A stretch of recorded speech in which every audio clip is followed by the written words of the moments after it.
Good morning, friends, and welcome to the National Conference on Indigenous Capacity Building and Impact Assessment, co-hosted by the Impact Assessment Agency of Canada and the First Nations Major Projects Coalition. I want to acknowledge the respective territories that were gathered on here today, raise my hands in respect to the elders, the matriarchs, the citizens, the youth of the Secwepemc Nation for hosting me and my family here within their beautiful traditional territory. We are blessed today to have Elder Verna Mcgregor with us. Elder Verna is from the First Nation Algonquin community of Kitigan Zibi Anishinaabeg, which is approximately 120 kilometers north of Ottawa, Ontario. And Gatineau form part of the Algonquin Nation's traditional unceded lands. Elder Mcgregor, can you start us off in a cultural way, please? Oh, Miigwech, Dan, I wanted to call you George, but it's Dan. C'est quoi, Kakina? Hello, everybody. Bonjour, tout le monde. C'est mon nom, c'est Verna. My name is Verna Indigenous. I'd like to welcome you to our territory here in Ottawa and honor all of you on your traditional territories on which you're zooming in from. I've been sitting with the Impact Assessment Indigenous Advisory Group for a little while now, and this whole area has been close to my heart. I really talk about, first of all, the significance of Ottawa. For us as Algonquin, we still are known for the birch bark canoe, and I'd say Kwe Verna Indigenous cause Walgosh Nido Damashijonim Kipenesi.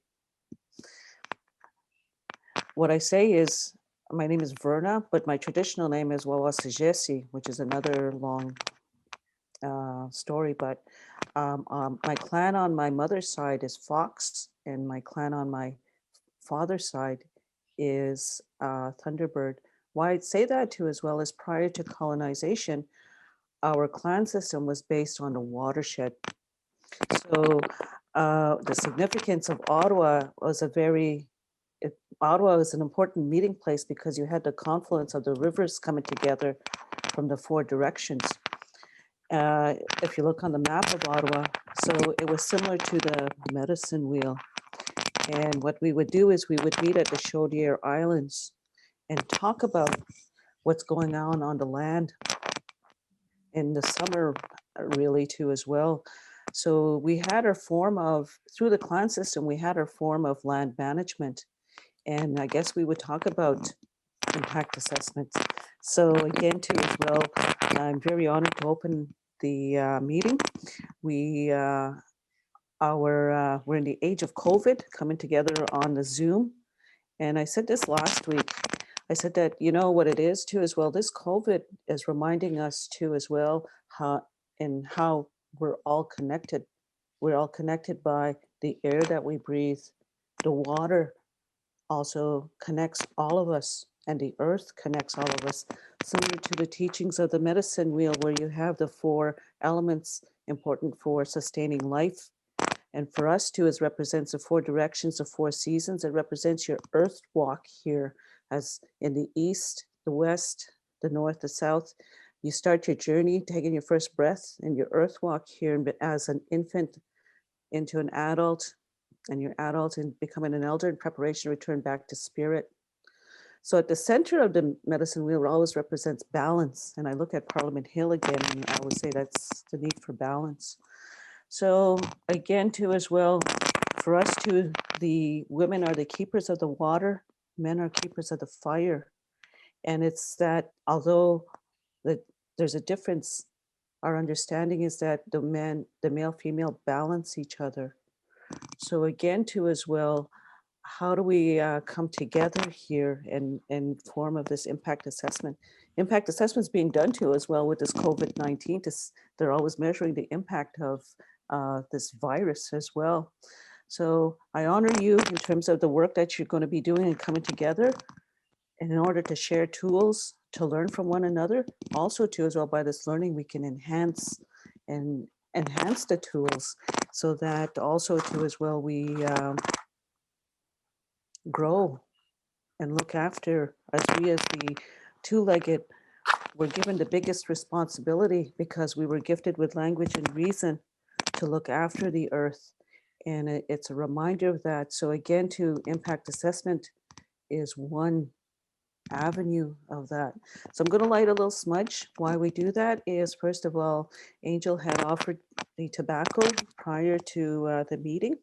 And the significance of the tobacco for us as Algonquin people, it was the first gift given to us by the Creator. So anytime you do ceremony or ask an elder for something, or if you were in the bush and anytime you harvest any of the plants or animals, you'd always give an offering down because it's the first gift given to us from Creator to thank and commune with Creator. So when we have the sacred fire, that's why you offer the tobacco to the fire. It's your connection from the physical world to the unseen world. So the smoke here brings up whatever it is you're asking for. And today I'm asking for that we have a good gathering and a good learning for the next 2-3 days that we come together here, even though it's virtual, it's the spirit and intent. And what I do after that is I give the tobacco back to the earth. So I'm going to say a little prayer. So I say, Miigwech, Jemonito, Jenny Gashkito, Jamon Dose Koshe Nongo, Momwe Kakina Pomad Sijik. Shwen Mishnon and Abigis. Keen ke depend on Kakina Gutchkishe Monito, Keen Kemojan. Kakina. Miigwech Oje Kakina Gagisha Don Oje Mom de Gain in the Kimanon. Skyki Question cause on in the Kimanon. We do Kagia Kakina Pomad Sijik on Jay Nagdo Abran Kakina Gutchin in the Kimanon. Mom de Gain Nishnabe okay. Mom de gay non go mommy dashi manchid non one oje ya impact assessment decision card deck here. Migret onje kakina take kijagon kizis. I should tip nang shak kakina take kijagon.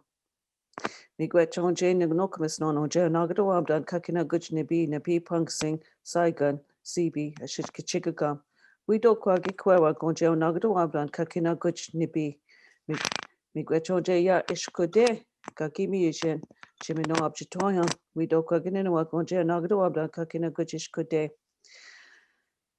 Migrachonja Yana Sewin, Kagimi Jin Chimino, Pamazian, we do Kakina Pamajik Dashi Akos the Chick Mami Ya COVID-19 Jin Kardek.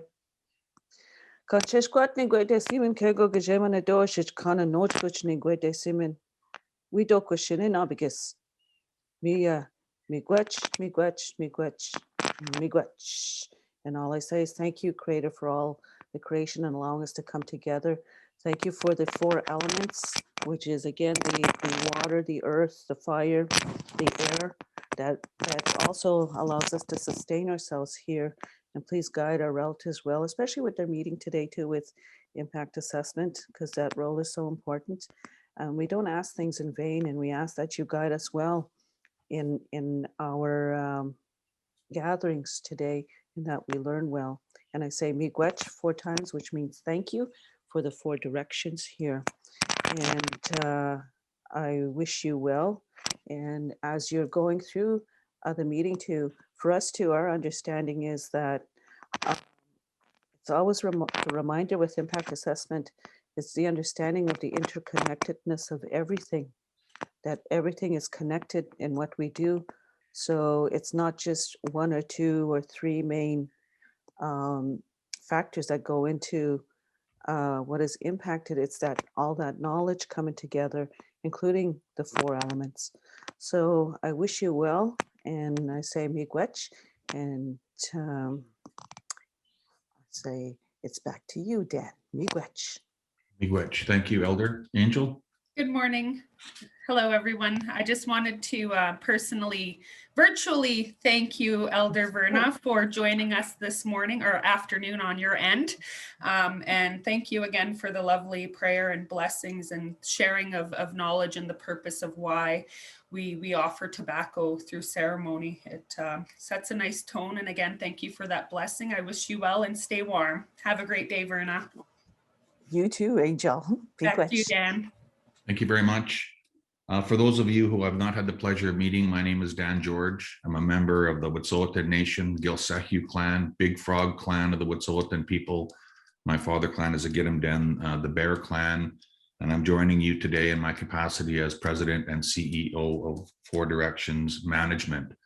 I'm going to run you through some scene setting slides prior to us getting into our formal program. So I could pull those slides up, please. So to help create a safe, respectful container for our dialogue to occur, I want to encourage us to be hard on issues and soft on people. I also want to encourage out of the box thinking here, where we're able to look at old problems through new eyes. I also request that you actively participate during our time together. The process is only as strong as the level of participation we see from each of you. So please jump into the conversation when appropriate, offering your ideas, your insight, and your expertise. I ask that, when you see we have a whole bunch of people here today, over 80 people are registered for this important conference. Due to the large number, we're unable to have actual introductions of everybody, but there's a pretty diverse group of people that we have here. So when we generate great ideas, as we always do when we come together, let's please take them as far as we can. And we ask that you be on time when returning from breaks. We have a very robust agenda in front of us over the next 3 days. We want to make sure that we have adequate time to be able to undertake this very important work.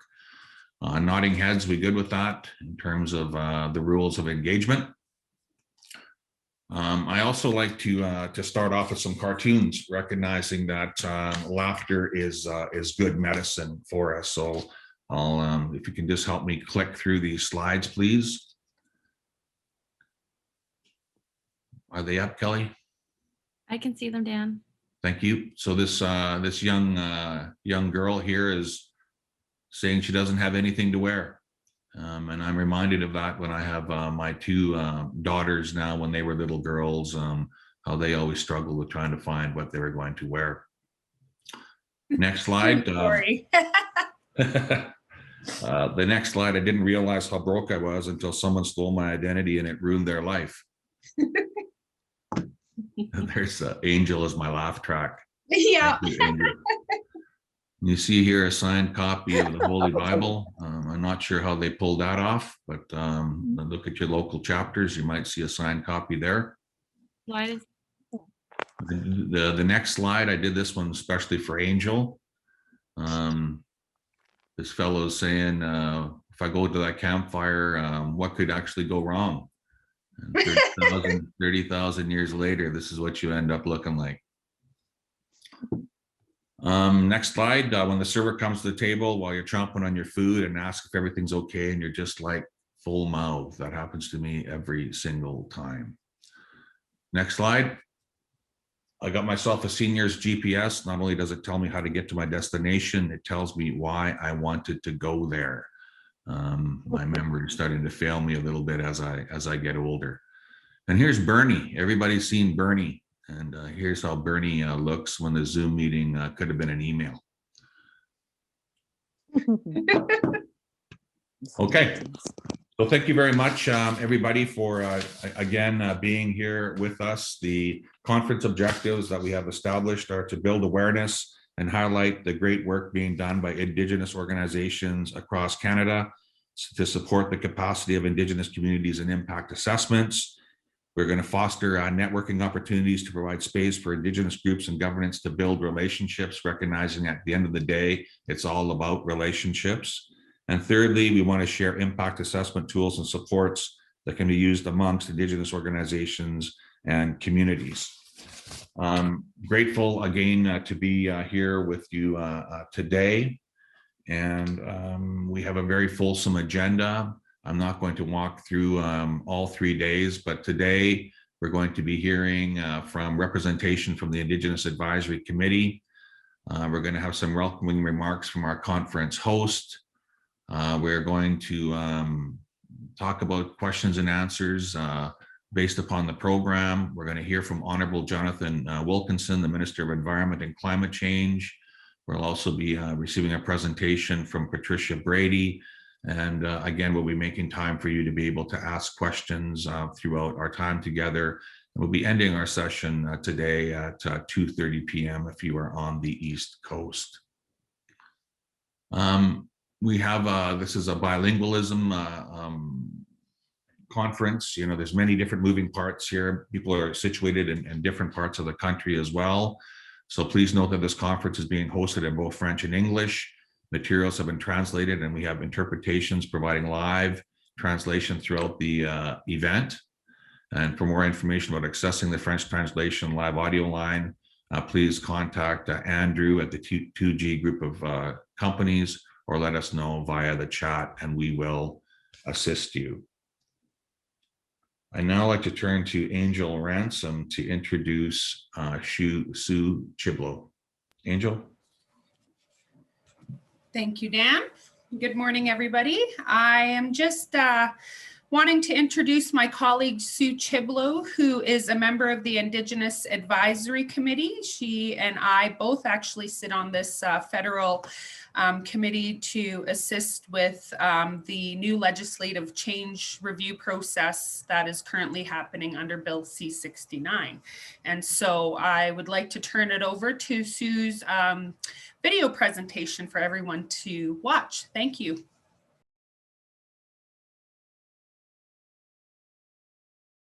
Anin bojo ogumana koedishnikas jajakdoram ketaganzi b dunjba anishnabe koyendao. My English name is Sue Chiblo and I'm from Garden River First Nation, where I also live. And I'm going to be doing a presentation on the Indigenous Advisory Committee for the Impact Assessment Agency of Canada. All right, so I'm a co-chair for the Indigenous Advisory Committee to the Impact Assessment Agency of Canada. The Indigenous Advisory Committee on August 28th, 2019, the Impact Assessment Act came into force, repealing the Canadian Environmental Assessment Act of 2012. With coming into force, the Canadian Environmental Assessment Agency became the Impact Assessment Agency of Canada. The Indigenous Advisory Committee is a legislative committee under the Impact Assessment Act to support the new impact assessment system. So I'm going to give you a little bit of introduction about what the Impact Assessment Act is. So what's new in it? There's a new mandatory planning and engagement phase to identify and discuss issues early. There's a broader scope of assessments to include positive and negative environmental, economic, social, and health effects. The assessments are based on the principles of sustainability and included additional legislative factors to be considered. For example, gender-based analysis plus. It's a single agency to conduct assessments and coordinate Crown consultations with Indigenous peoples. Cooperation agreements with other jurisdictions to ensure coordinated assessments are also done. And continued from what's new, there's explicit requirements to consult and cooperate with Indigenous peoples before and throughout assessments, and to consider impacts on Indigenous rights in decision-making. There's regional and strategic assessments to gain a better understanding of issues outside of the context of individual project assessments, and decision based on whether the project is in the public interest, and a requirement to post the reasons for the determination on the registry. And there's the establishment of the Indigenous Advisory Committee and a Technical Advisory Committee on Science and Knowledge. So this is the process of the new Impact Assessment Act. There's the planning phase, an impact statement, the impact assessment, the decision making, and then they post a decision. So a little bit about the Indigenous Advisory Committee. So we have a mandate that's to provide the agency with information and expert advice for the development of key policies and guidance for the new impact assessment system. The committee is comprised of experts working in their personal capacity. So topics that may be examined by the committee include Indigenous knowledge, cooperation, Indigenous participation and consultation, and assessing impacts to rights. Additionally, issues related to environment, health, social, and economic may be considered. So for the governance and structure, the Indigenous Advisory Committee, we consist of 12 members. We offer independent and expert advice. We have 2 co-chairs who oversee and chair the meetings, provide input on the meeting agenda, coordinate the development of reports and other deliverables. So we advise the agency president There's the non-voting agency ex officio member who also is part of the committee. He consults with co-chairs on the proposed agenda, participates in meetings, and highlights key recommendations to senior management. We have support from their secretariat who generate draft agendas for the co-chairs and disseminate recommendations to the agency. They produce the meeting summaries and publish them on the website. They're our excellent support system. So the membership composition. There are 11 members currently, including the 2 co-chairs. Membership is comprised of First Nations peoples, Métis, and Inuit individuals. Expertise conveying the diversity of impact assessment considerations. The term is typically between 2 to 3 years, allowing for stability and renewal. Balance considered including gender, language, regional representation, sectorial representation, relevant experience, and or expertise are part of the requirements for the committee. So as you can see, the committee membership is myself as a co-chair. We have Elmer Ghostkeeper, Jocelyn Goslin, Paul Jones, Melody Lapini, Susie Bemumpsman, Stanley Oliver, Rachel Olson, Angel Ransom, Deanna Sapir, and Kyle Vermette is the other co-chair. And there is a link to the bios if you wanted to read more about who everybody is. So our work to date, we've been working on the agency's priorities under Indigenous knowledge, collaboration and cooperation, and assessing impacts on the rights of Indigenous peoples. So this year we've accomplished joint subcommittees on Indigenous knowledge and science, which focused on producing advice for proponents on how best to gather and consider Indigenous knowledge and science in early development and planning phases. We also did collaboration agreements subcommittee. So we provided guidance on principles for developing agreements, and Indigenous Knowledge Subcommittee, which focuses on providing principles for the agency's consideration in drafting the Indigenous Knowledge Policy Framework. Meeting summaries are posted on the website if you'd like to review those. There's a lot of information on the agency's website if you wanted to take a look at it. Also, the agency can answer any type of questions that you may have. And if you do have questions for me, by all means, please feel free to reach out and ask me some questions. But one of the components of the Impact Assessment Agency is that we act as independents. We act as our own individual capacity. We're not appointed by any of the national Aboriginal organizations. We actually had to apply to sit on the committee. So again, if you have any questions, by all means, please feel free to reach out to me. Miigwech. Miigwech, thank you very much, Sue, for the presentation. And just for a little bit more of an introduction on Sue. Sue is the Director of Indigenous Policy and co-chair of the Indigenous Advisory Committee. She is Anishinaabe, born and raised in Garden River First Nation, Ontario, and she has worked extensively with First Nations communities for the last 30 years in environmental related fields. Sue has a Bachelor of Science in Biology and Master of Science in Environment and Management, and is pursuing a PhD in Environmental Science. Thank you very much, Sue, for the opening presentation. I now want to turn to a video address from Chief Charlene Gale from the Fort Nelson First Nation.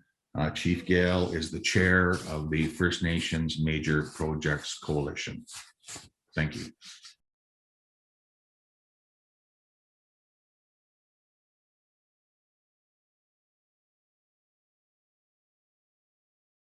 Hi, I'm Chief Charlene Gale. On behalf of the Board of Directors of the First Nation Major Projects Coalition, I'm pleased to welcome you to today's conference. The Coalition is pleased to have the opportunity to host this event with the Impact Assessment Agency of Canada.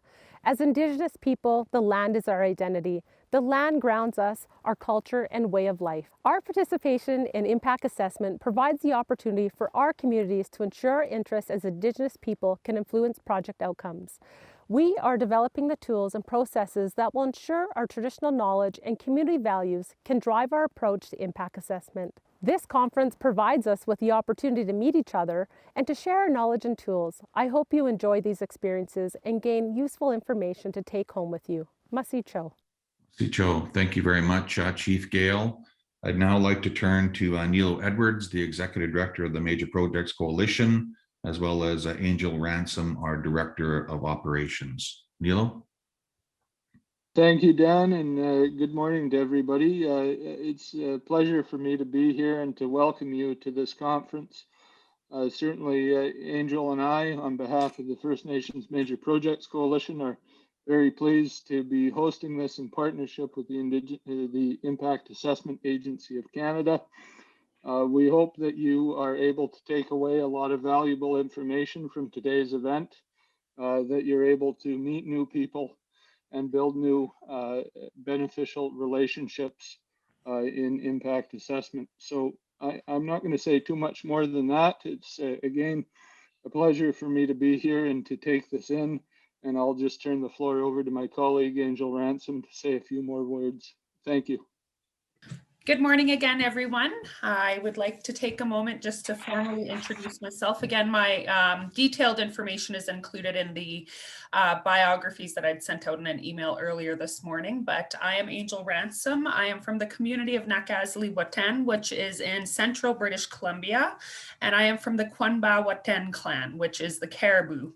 And my background is in environmental planning. I specialize in First Nations land use planning, and I am the Director of Operations and Impact Assessment Lead with the First Nations Major Project Coalition. And I've been working behind the scenes, helping coordinate and plan this event in collaboration with the Impact Assessment Agency of Canada. And so you likely would have seen some form of communication come from me in the last couple of days. And we welcome you here today. I'm speaking to you today from the Lheidli-T'enneh territory in Prince George, BC. So welcome everybody. I look forward to this conference and sharing of knowledge and information and tools to help us all improve our internal capacities so that when major projects are being proposed within our respective territories, that we are able to effectively engage and ensure that our Indigenous, Inuit and Métis voices are heard in these processes and reflected. So I do a lot of impact assessment work here in my role at the coalition. We work with First Nation members across Canada, but we do have a virtual booth set up here through the Aboriginal Marketplace platform when you go into the exhibitor hall, which is a place where if you've created a booth, you're welcome to peruse at your own leisure and check out the information and resources that are available in that spot. So I just wanted to welcome you to the conference, and we look forward to the next few days. Have a nice day, everyone. Back to you, Dan. Thank you. Thank you very much, Nilo, and thank you, Angel. And I want to extend my appreciation to each of you for your leadership in organizing this conference, but just your leadership generally in this space. We have many different, we're operating in a new virtual space given the impacts of the pandemic. There's many different moving parts. And so, and we also have connectivity and technology challenges in each of our respective areas. So I want to call upon Jeff Greenwell. Jeff is the CEO of the 2G group of companies to provide an overview and a tutorial. Jeff? So let me give you, welcome everybody. It's great to be watching this event just as a coordinator, just watching the interaction. It's a really important topic, which I myself have dealt with for many, many years. So I'm just going to give you a quick walkthrough of the virtual platform, just so everybody has an understanding how to use it. But let's talk a few basic Zoom functions, because people occasionally have problems. Remember, microphone-wise, all the delegates are muted. If you click the raise hand function, then the facilitators will see that your hand is raised when we get to the question and answer sessions. There's a chat function, which you can also type into the chat box. You'll find these at the bottom of your screen, of your normal Zoom screen. Now, if we go to the platform, everybody's already made their way in, but just so everyone understands, to click on the building, you go inside. And here we are in the virtual lobby, and you have a couple of choices. If you want to watch the sessions, you go into the auditorium and you simply click on the screen, and the sessions for each day will be there for you. Your login doesn't change at all. It's the same every day. So all you have to do is come back in tomorrow morning and the next morning or afternoon if you're in Eastern time, and the webinars will be in real time. If you want to go to other parts of the conference center, all you need to do is use this toolbar up top. This is the quickest thing to use. It's the easiest way to navigate. So right now we're in the auditorium. If we want to go into the exhibit hall, the trade show area, we just click on that. If you want to see what's in someone's booth, just click on enlarge the booth. And down here at the bottom of the screen, you have the various functions that the people have put into their booths. If you click on the booth, depending on what the company who created the booth has done, it'll take you into different areas. There may be videos, there may be PDFs, there's a whole bunch of stuff in each booth. To go back to see other booths, you just click here, back to floor, and then you can click on the next booth. For instance, First Nations Major Projects Coalition. Same thing, you click on their booth and find out all the functionality of what is built into this booth. Again, down at the bottom, you have the various things that are offered within the booth, contact us, and the various products and services that the organizations offer. Now, a quick way to find what's in booths is also up here. This video vault has all of the videos that are in any of the booths that you can see are all in here. So if you want to look at one of these, you would simply click play. If you want to keep it in your delegate bag, everyone has a virtual delegate bag, just put it in swag bag. And then when you go to delegate bag, it's automatically being put in for you. At the end of the day, end of the session, you can choose to watch these things, you can just delete them, or you can email them to yourself. If it's a video and it's a really big file, your email will actually simply be a link to that video. Similarly, in resources here, you have the same thing, but it's really for PDFs. So any PDFs or information, handouts that are in the participant booths, you'll also find them in here. Once again, you could just choose one, put it in your swag bag, and it'll be in there for you, so you can look at it anytime. If you wanted to get back out quickly and go back to the auditorium, same thing, you're on the toolbar, you just click on auditorium, it'll take you back there. There is a hospitality lounge, there is a basic chat room for everybody, so if we click on that for a second, it exists for everyone who wants to be in generically chat. This FNMPC1, I've created that just so anyone can, any of the delegates can chat with each other within this function here. Right? Once again, going back to the auditorium, you click and then you can see this show. So thanks everybody. I hope you really enjoy your event. It's always challenging to do virtual events, but we're all getting used to it now. So thank you very much, and I'll pass you back over to Dan. Thank you, Dan. Thank you, Jeff. Moving right along with our agenda, we have a keynote speaker, the future of impact assessments, a video address from Minister Jonathan Wilkinson. The Honorable Jonathan Wilkinson has served as a member of Parliament from North Vancouver since 2015. Raised in Saskatchewan, Minister Wilkinson spent more than 20 years in the private sector, holding leadership positions with a number of companies dedicated to the development of green technologies. A Rhodes Scholar, Minister Wilkinson made use of his educational background in public policy when he worked as a constitutional negotiator and a federal provincial relations specialist for former Saskatchewan Premier Roy Romano. He has served on several industry and charitable boards, including the United Way of the Lower Mainland and the BC Technology Industry Association. He also serves as a board member and treasurer of the Walter and Duncan Gordon Foundation. Minister Wilkinson has deep roots in North Vancouver, where he is raising his family alongside his wife, Tara. Please cue up Minister Wilkinson's video. Thank you. Greetings, everyone, and thank you for attending the First National Conference for Capacity Building and Impact Assessment. From coast to coast to coast, I would like to acknowledge the ancestral territory of First Nations, Métis, and Inuit upon which we stand today, being mindful of the land from which we are joining.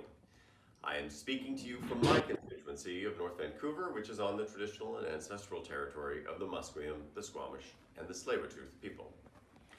I am delighted you have joined us for the first of what we hope will be a series of annual conferences held in partnership with Indigenous organizations. I would like to thank the First Nations Major Projects Coalition for working with the agency to organize this year's conference. I would also like to thank everyone who contributed to bringing us together today. I am particularly pleased that this conference is sponsored by the Impact Assessment Agency's Indigenous Capacity Support Program. It is one of many examples of how this program is helping to ensure that Indigenous peoples are equipped and have the right supports to participate equitably and meaningfully in impact assessment. This program is also helping Indigenous communities increasingly take on a leadership role in impact assessments. Increasing the voices of Indigenous peoples in the assessment process is critical to fostering sustainability, ensuring decisions are fully informed, and respect the rights of Indigenous peoples as stewards of this land. We see this conference and the ones to follow as a means to support capacity building in Indigenous communities and organizations to participate in impact assessments. This forum offers an opportunity to discuss the practical issues, experiences, and challenges relating to building that capacity. It is also a chance to highlight the important role that Indigenous knowledge, participation, and contributions play in impact assessments. It is my hope that this forum becomes a true community of practice where work being done by Indigenous organizations and communities across Canada to build tools and supports can be highlighted, celebrated, and shared. I wish you every success in the work you will do today and beyond. And now it is my pleasure to turn it over to our host, the First Nations Major Projects Coalition. Thank you very much. Angel. Hello, good morning. I just, on behalf of the First Nations Major Project Coalition, although I know that was a pre-recorded video, I would just like to express our gratitude for the time made to record that message and information for the purpose of this conference. And so on behalf of the First Nations Major Project Coalition, I'd just like again to express our thanks to the Honorable Jonathan Wilkinson for participating in our virtual conference today. Thank you very much. I will turn it back to Dan. Thank you very much, Angel. Our next presenters are going to be doing an overview of the Impact Assessment Agency of Canada. Joining us, we have Patricia Brady, who's the Vice President of the External Relations and Strategic Policy Sector. Patricia has a broad range of experience as a lawyer in private practice and as an executive in various policy and operational roles at Innovation, Science and Economic Development Canada, most recently as the Director General of the Telecommunications and Internet Policy Branch. Good morning and welcome, Patricia, or good afternoon, depending upon where you are in the country. Joining Patricia is Susan Winger. Susan is the Director of Indigenous Policy in the External Relations and Strategic Policy Sector.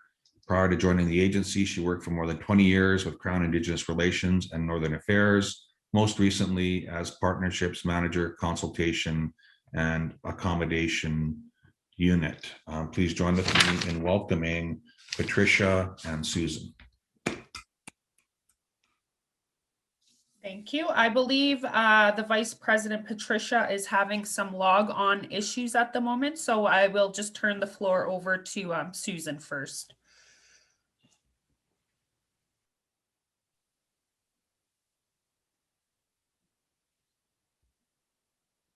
Good morning, everyone, or good afternoon to those in the East. So I guess I'll go ahead with my presentation before Patricia joins us. So I see the deck is up on the screen. So Patricia can join us after and she'll give you some welcoming remarks at that point then. So I'd like to begin by acknowledging that I am also presenting to you today from the traditional unceded and unsurrendered territory of the Algonquin Anishinaabe Nation. And I'd also like to be mindful of the First Nation, Métis, and Inuit peoples as the stewards of the lands across the country from which you are all joining.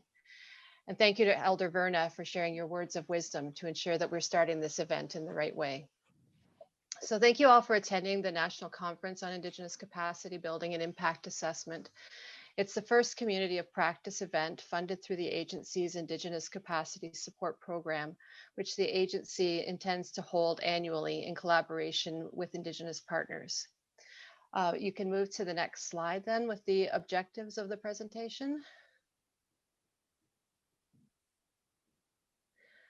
So this year, we're pleased to be working with the First Nations Major Projects Coalition to bring you this conference.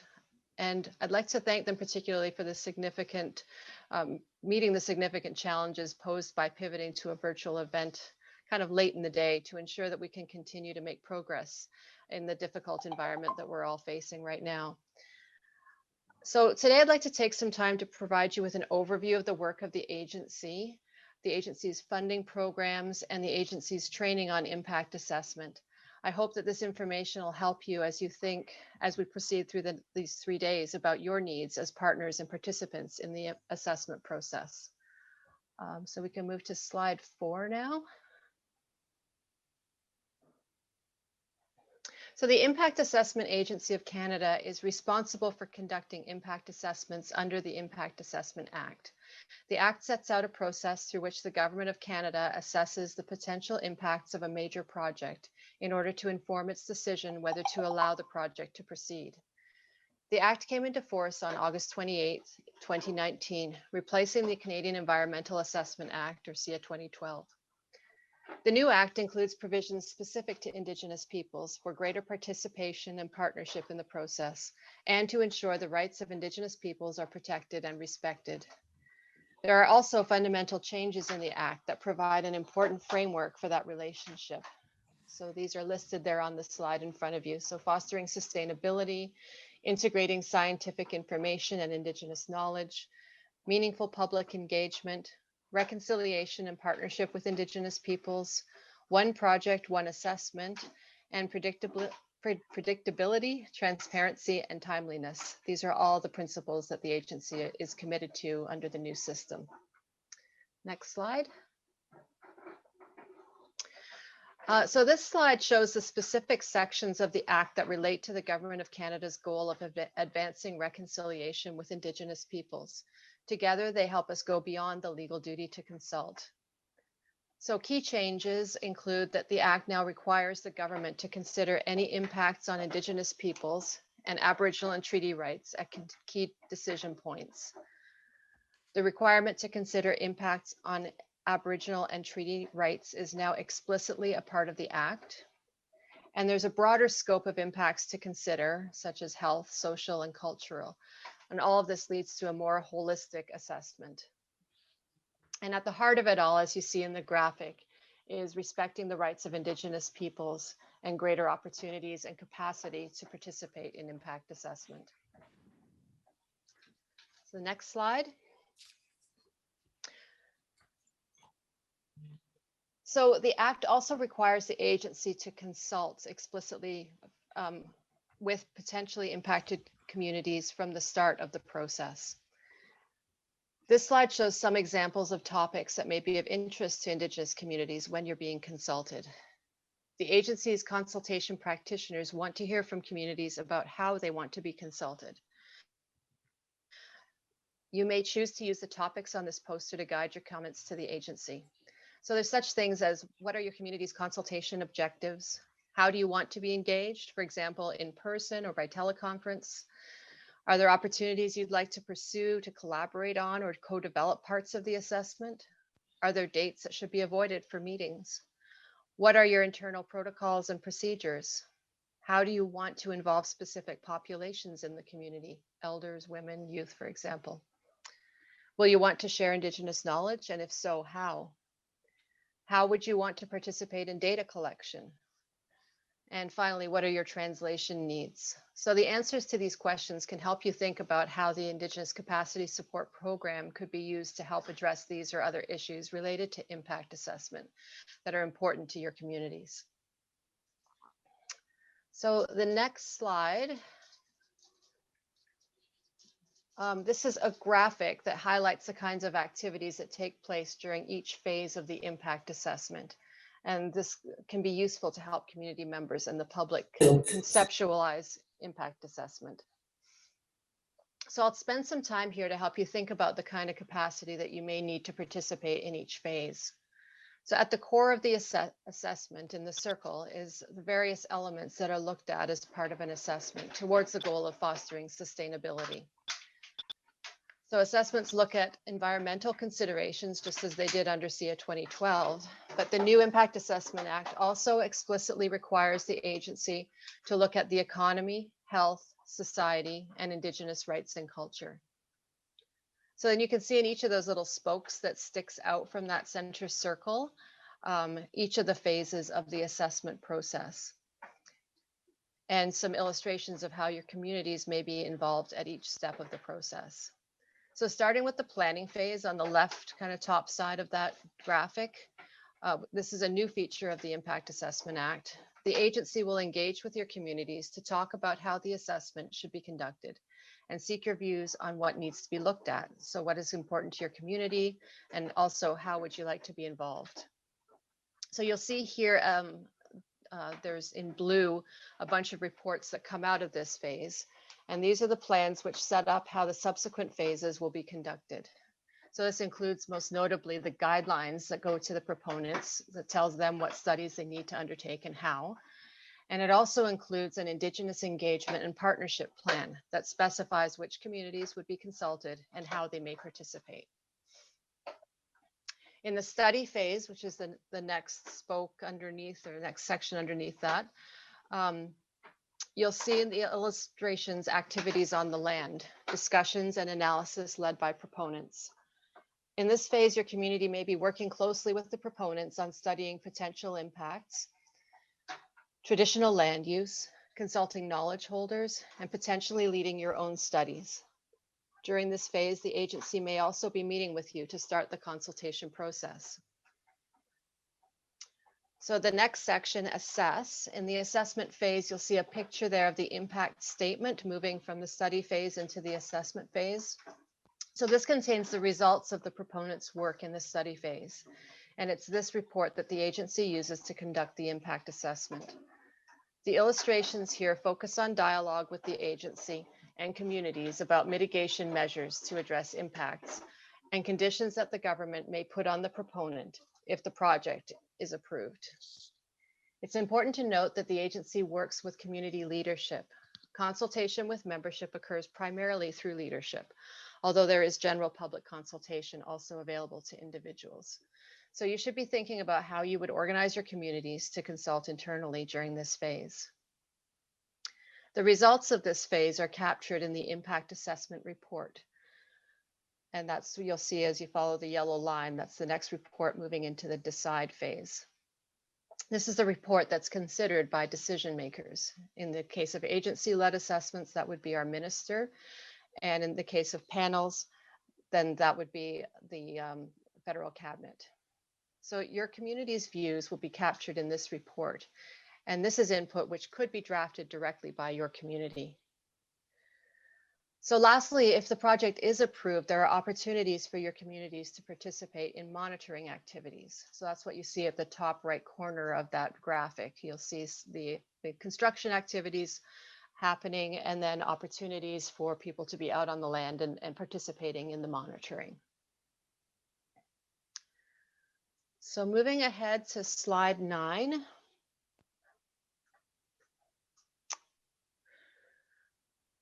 So the agency's funding programs facilitate the participation of the public and Indigenous communities in impact assessment projects, also in regional assessments and strategic assessments. Overall goals of the program include providing key support to Indigenous reconciliation, to integrating scientific information and Indigenous knowledge into decision-making processes, support to public participation, and supporting transparency, efficiency, and timeliness. The Indigenous Capacity Support Program, you will note, is specifically directed at Indigenous communities to support generally the development of capacity related to environmental and impact assessment. So this includes capacity to participate in assessments led by the agency or a panel, but it also seeks to build capacity to increasingly take on a leadership role in assessments within the community. Next slide. So the Indigenous Capacity Support Program that we're all talking about in these 3 days. So prior to launching the program in 2019, the agency hosted a workshop with organizations from across the country who were experienced in providing capacity support to communities engaged in impact assessment. So many of you, or some of you, may have been participants in that workshop. The key themes participants identified as important to a capacity support program are: funding needs to build capacity at the community level. Program delivery needs to be flexible to enable a variety of modalities. Application and reporting processes need to be simple. Funding needs to be stable, flexible, long-term, and available early in the year. So looking at those themes, we've tried to reflect those in the program design and delivery. So for example, the criteria for being a participant in the program includes the ability of program partners to build capacity at the community level. The application and reporting processes have also been simplified to the extent possible.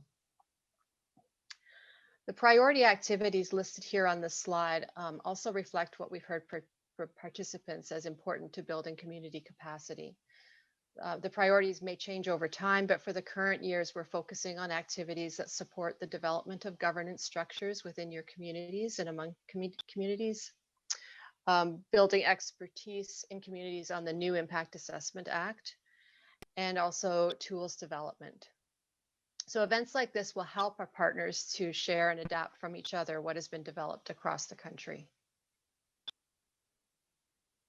Next slide.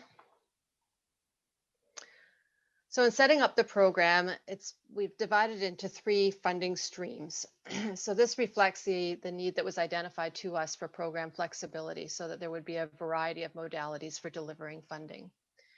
So the first stream you see there's program partners. Under this stream, capacity support programming will be delivered through the establishment of partnerships with Indigenous organizations. And those organizations would then provide support to a number of members or communities who have anticipated project activity. Funding under this stream would support the activities of program partners to increase capacity for members or communities served. The second stream is the community of practice events like this one. The program may support community of practice events at the national or the regional level. This conference is the first such event to be funded through the program. So the third stream you see there is the strategic opportunities. So this stream will provide support to respond to Indigenous capacity needs strategically in areas where resource development is anticipated. So this may address regions where program partnerships haven't been established or do not address unique needs of communities. This stream is a targeted stream, meaning it's not an open application process. What the agency has been doing is using funding from this to assist communities that have been identified through project activities or by program partners that might have unique funding needs. So next slide. So as a result of the funding we've provided under the Indigenous Capacity Support Program, Indigenous organizations and communities have been focusing on, as we mentioned, developing governance structures related to impact assessment, a variety of studies which will help in the impact assessment review, data collection, and training. And as you'll see there, the funding that has been provided for the current and past fiscal years has been in the range of about 4.3 million. So moving on to slide 14. The last thing I'd like to highlight is opportunities for training that could be accessed by your organizations or membership to further build capacity on the Impact Assessment Act. The agency provides training to inform the public about impact assessment in Canada and to assist the federal government and others in meeting their obligations under the Impact Assessment Act. Training opportunities, including registration for scheduled training sessions, can be found on the agency's website. And I'll mention that this is one area where there are possibilities for working directly with you to develop specific training for your communities. So the next slide gives a bit of an overview of the types of training that we have available. So training needs may vary depending on whether you're an Indigenous community member, a federal government employee, or a member of the public who wants to learn more about impact assessments. So the training has been divided into 3 levels. It's all free of charge. So level 1 is very basic general knowledge about the Impact Assessment Act. So it's more directed for people who just need a general awareness of the process. Level 2 is more advanced knowledge and skills for working on impact assessment related matters. So this is more directed at practitioners. And we're now in the process of developing level 3 training. It's under development. We don't have any of this quite ready for delivery yet, but the idea is that we would be focusing level 3 training on specific themes or specific needs. And some of those may be specific Indigenous consultation areas like impacts on rights. We'd be very happy to work with Indigenous partners in developing that level 3 training. So if your organizations would like to share or support this work, we'd be very happy to hear from you.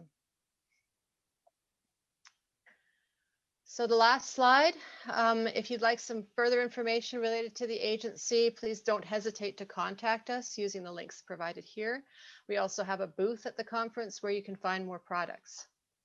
So thank you again for your participation in the program and this event, and thanks to the First Nations Major Projects Coalition for its excellent work and support in hosting this first national event.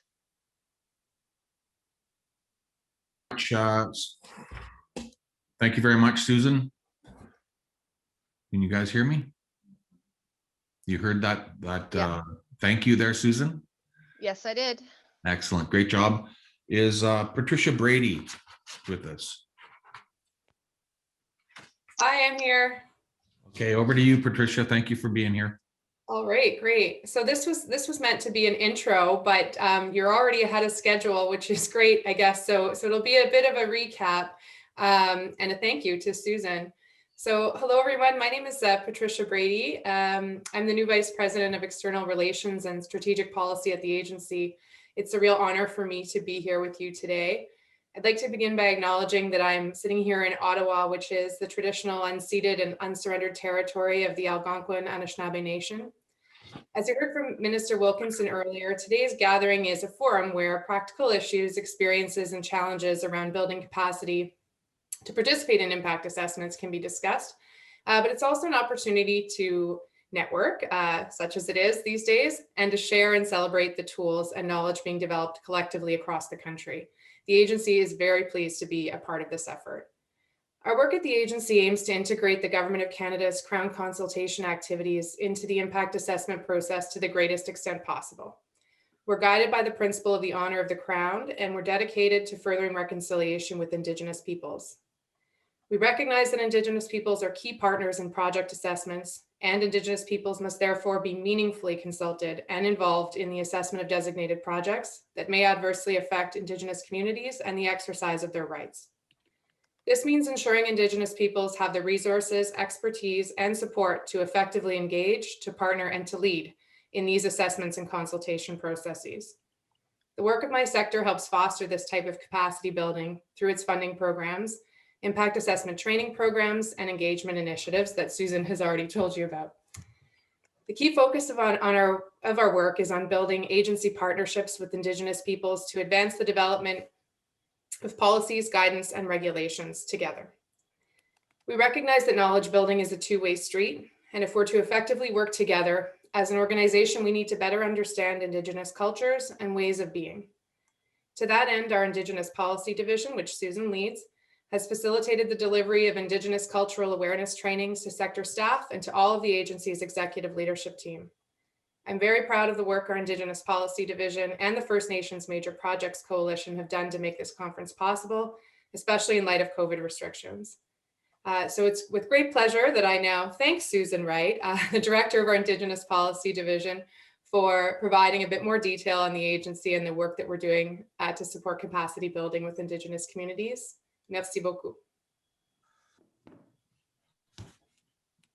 Thank you very much, Patricia, and thank you, Susan, as well. I want to draw the participants' attention to the bottom of your screen, where you can click on the Q&A function if you want to pose a question to the presenters. So we've heard about the impact assessment process, the 4 phases that the process goes through, and at the core of everything that is being done is fostering sustainability through partnerships. So we have an opportunity now to pose some questions to the presenters. In the Q&A column, I see a question from Crystal Lee Boisele. When will the agency complete the Indigenous jurisdiction regulations? These regulations are very important to establish, given that new major projects have started under the new Act, and the Act has been in place since August 2019. So when will the agency complete the Indigenous jurisdiction regulations? Either Susan or Patricia.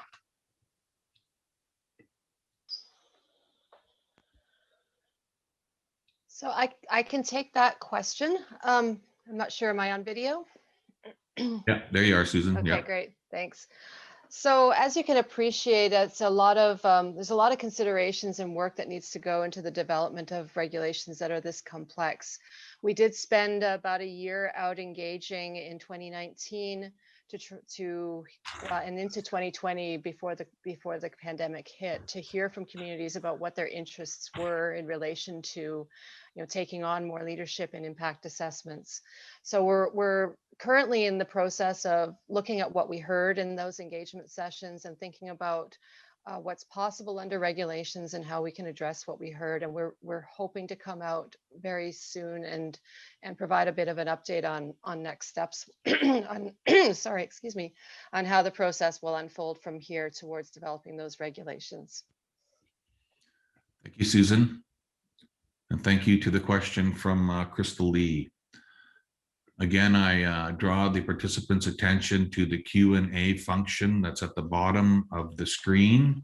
If you click on there and type in your question, we could then have it posed to the presenters. Any other questions? This is your chance, participants, to be able to jump in and get critical information that you require to inform your processes moving forward. So this is the audience engagement part here. So any questions that you want to pose to the presenters?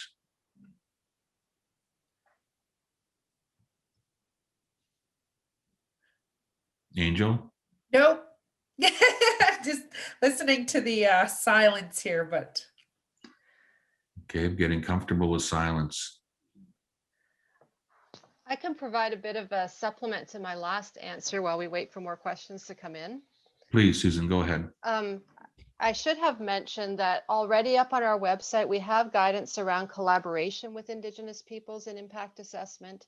And what we're hoping to do is start using some of those more collaborative approaches as we work towards the regulations being enforced. So there's a lot that we can do already, just based on our own processes and practices to better partner with Indigenous communities in the way assessments are conducted.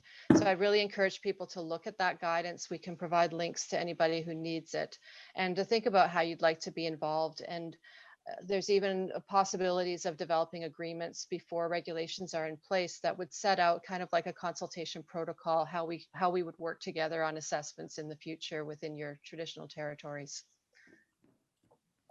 Thank you, Susan. I see a question from Tosan Okorosobo.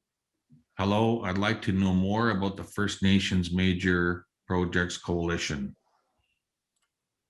I will answer this. You sure? Yeah. Go ahead, Angel. I think I'm. Can you see? Sorry, this is the joys of working through virtual methods. I'm sure we all have a little increased level of patience these days when operating a computer, so bear with us.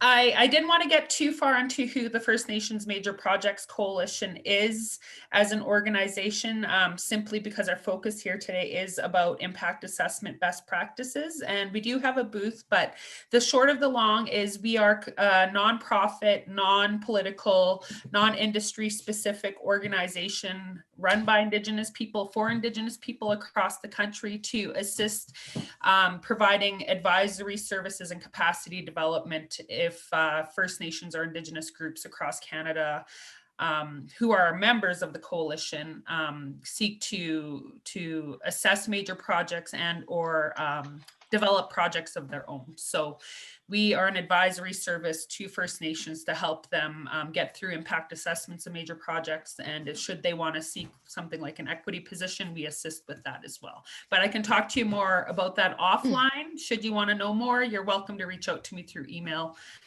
at a later time. Thank you. Thank you. And thank you, Angel. And Kelly, do we have the Major Projects Coalition have a booth?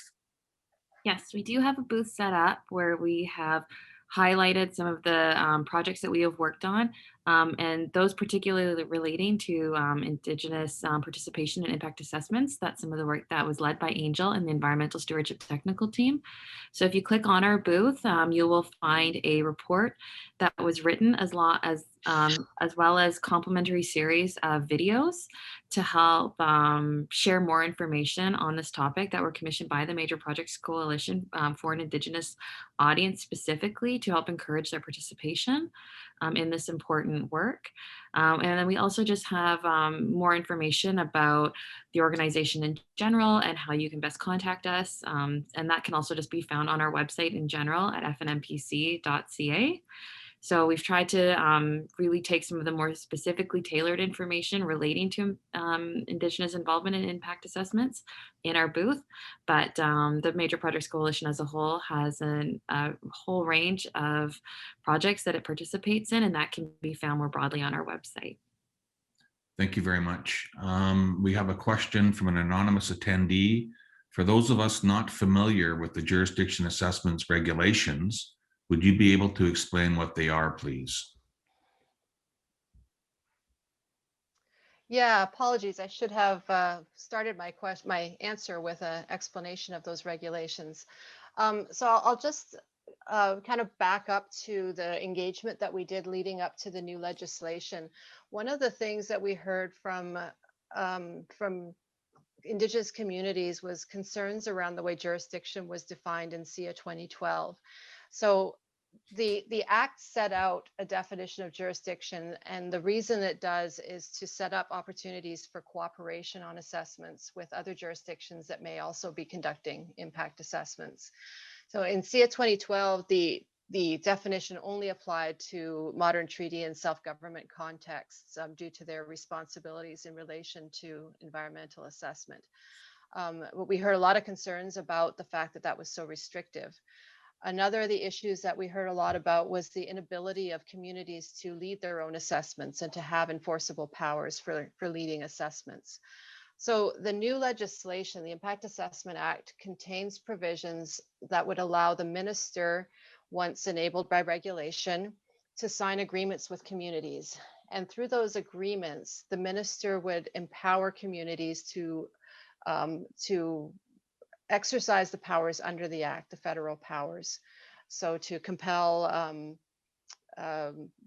different parts of the process in relation to proponents or in relation to studies, for example, would be some of the powers under the Act that may be available. So once those regulations are in place, the minister can sign agreements. Communities would then be empowered to exercise powers under the Act, and as part of those agreements, communities would then be considered to be jurisdictions for the purposes of the Act. And then what that means is once that they meet that definition, then the agency would be required to offer to cooperate with those communities, and as soon as an impact assessment is required in the territory. So that's a very, very quick overview of it. It's a very technical, complex process to think through what regulations would look like in that regard. And so that's what we'll be coming out and discussing further once we're prepared to proceed with development of those regulations. Thank you very much, Susan. Any other questions in the we want to hear answers to? Okay, here's another one. Based on what Susan has said, would IAAC consider the results of the Indigenous-led assessments, or just weigh those outcomes and do their own assessment too?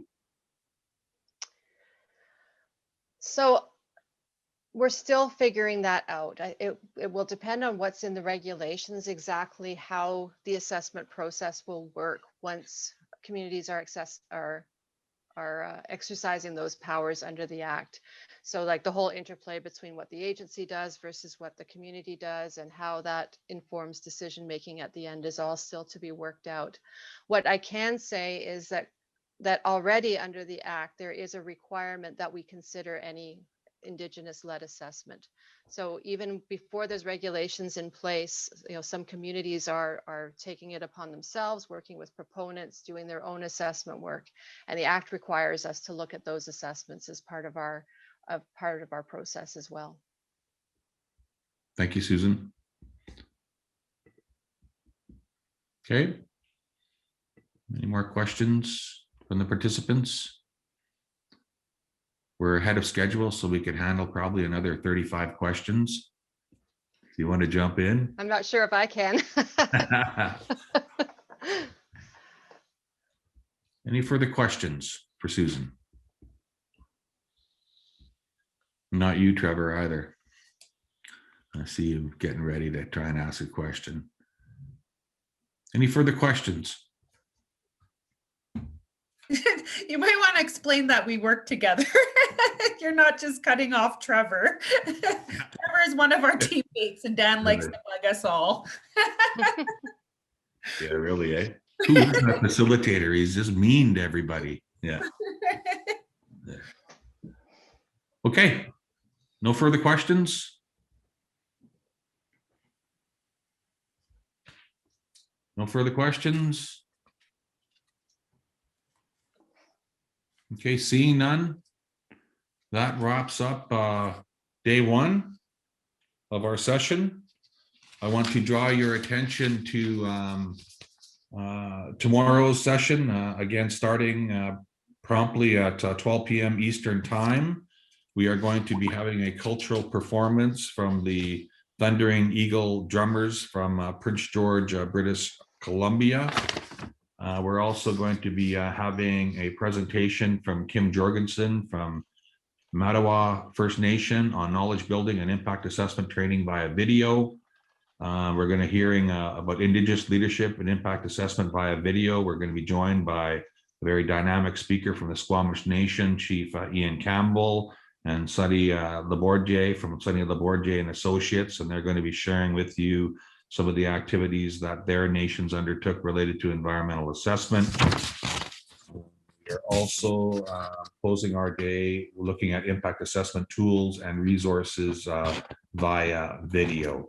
So again, a fulsome day. I don't know if we'll be going to 3:30 tomorrow. We might be ending a little bit earlier, but again, a very fulsome day for us tomorrow.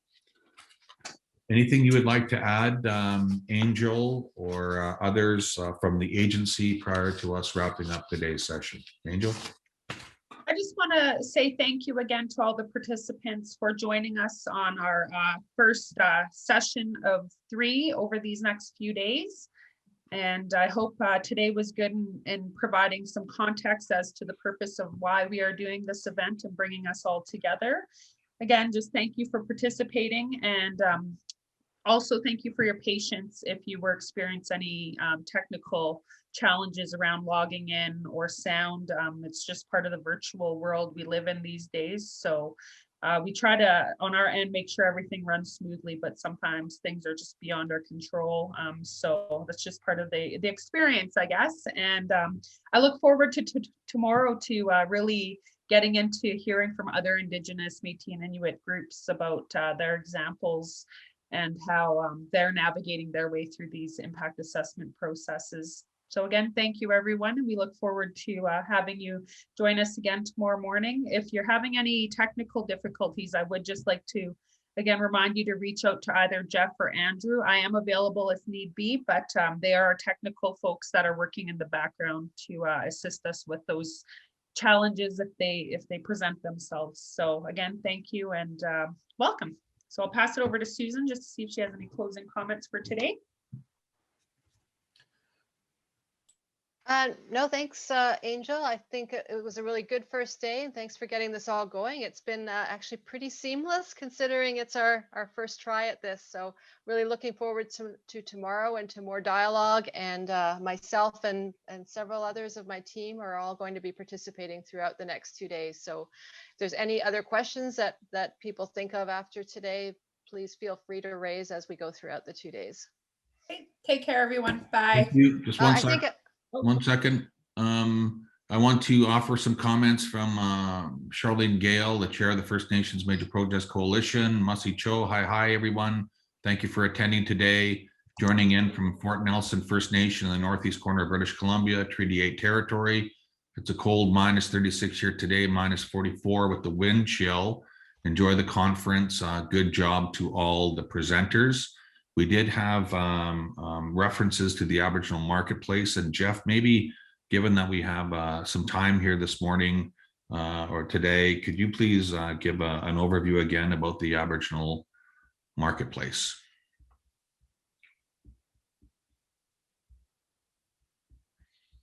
Hey, Dan, sure. Let me just get my screen in the right place.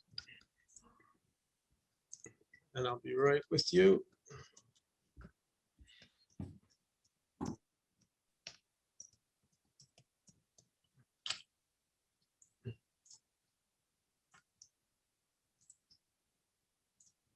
Well, while I'm doing that, let me just talk through again. People should spend a little time and go into the trade show area. Check out the booths as I showed you earlier. There's lots of information in there, so it'd be nice for people to see that, right? I'm just pulling up the site so I can share again with everybody. All right, here we go.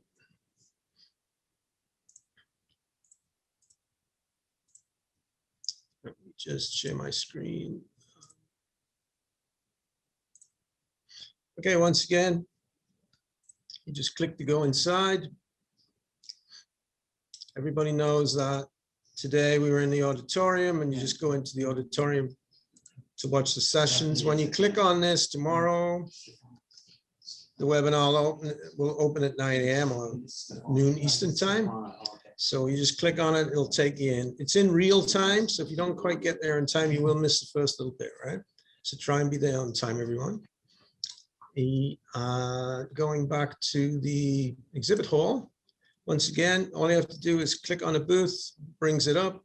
You can either mouse over and click on any of the live areas in the booth, or you can go into the video vault to look for videos from the various people who are exhibiting, or you can go into the resource area and check out all the PDFs and other files that people have put in from those booths.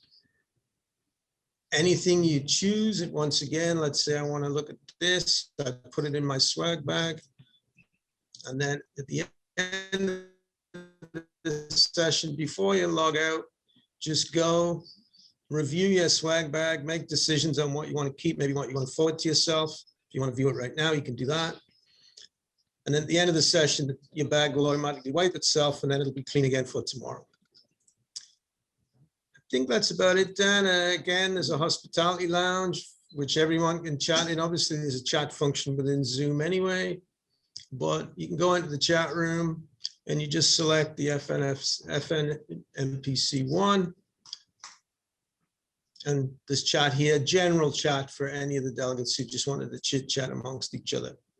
So I think that's probably it for me, Dan. So thank you. There's a question for you. Thank you, Jeff. I see a question.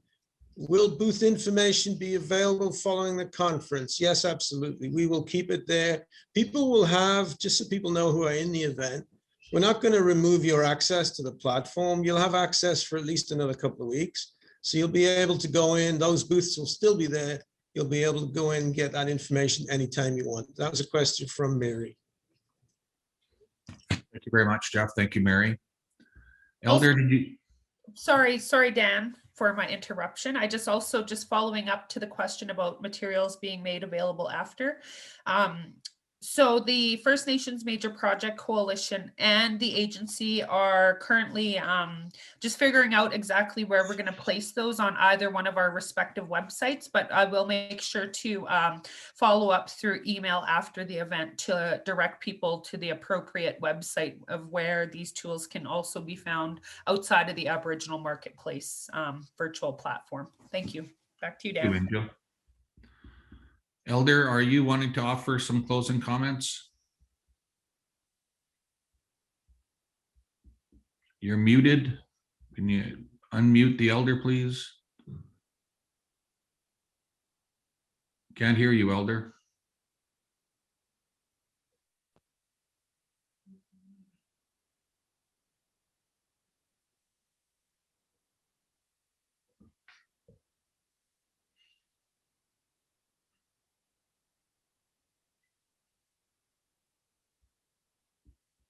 Hello. There you are. Oh, here I am. I'm just going to close with a little story. I like the presentations today. Going back for us as Algonquin people, with the watershed, we have 52 dams that were on the watershed.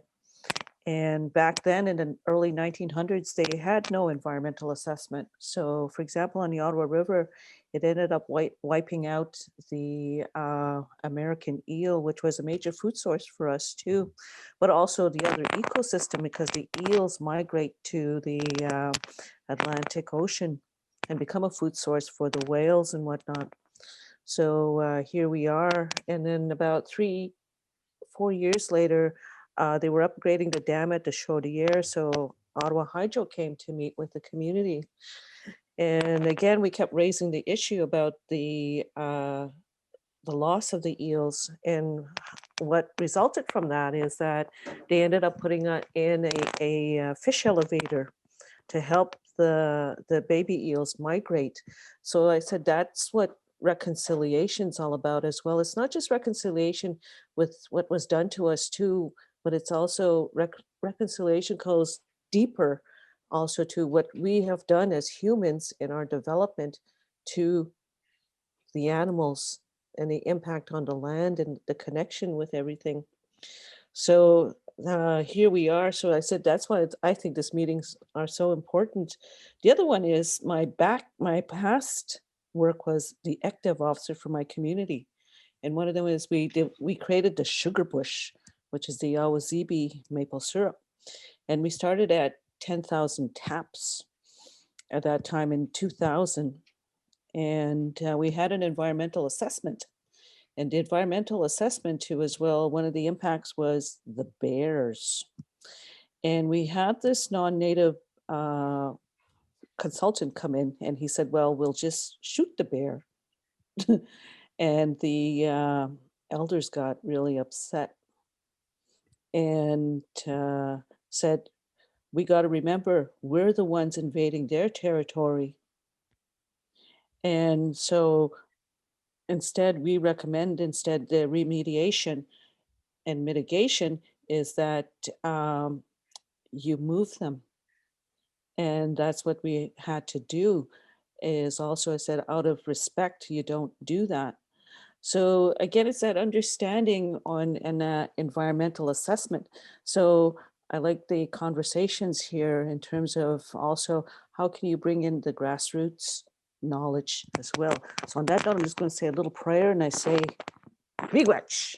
O Jane Kashketocha, Monchit non when Oshe, we doko Kiakakinan and Gina when Doganak then as well. Oshe nongo, Mame Mazanate Setchagun. Kacheshquat Niguede Seaman Kego, Kajeman Doshich, Kana Noshquich Niguede Seaman. Shuen Mish non in Abigis. Miigwech. So thank you very much. And we'll see you tomorrow. And I'll pass it back to you, Dan. Thank you very much, Elder, for starting us and ending our session today in such a good way. That concludes today's proceedings. We will reconvene tomorrow morning. Tomorrow morning, if you're in the western part of the country, here at 9 a.m. If you're in Eastern Canada, at 12 p.m. Please log in a little bit early to address any technological challenges that you might be having getting connected. Sleep well over the evening, and we look forward to seeing you tomorrow. Masicho.